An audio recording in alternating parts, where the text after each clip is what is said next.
An Advent Meditation for the first Sunday in Advent. From Father Andrew of the Society of the Divine Compassion. Who is this? Matthew 21, verse 10. In the Gospel for Advent Sunday we read, "And when he was come into Jerusalem, all the city was moved, saying, Who is this?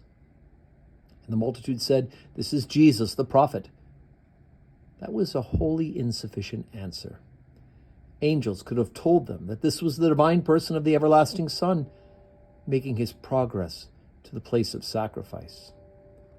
The nature of God is wholly other than our own. We are created in God's image, but we must not create him in ours.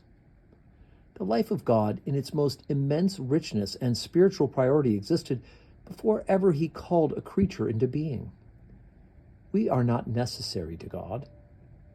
He is altogether and completely sufficient for himself. In him alone is absolute holiness and absolute freedom.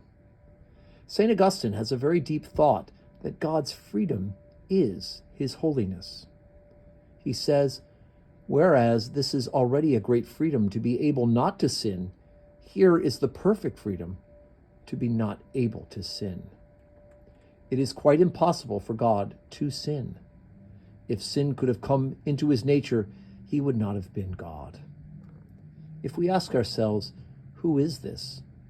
It is the eternal God, come from that rich life which the incarnation could never wholly reveal. Our Lord came to reveal to us in a human nature as such as could be revealed by a human nature of that divine life. It was an amazing revelation. But even that revelation is a small thing compared to the richness that eye hath not seen nor ear heard.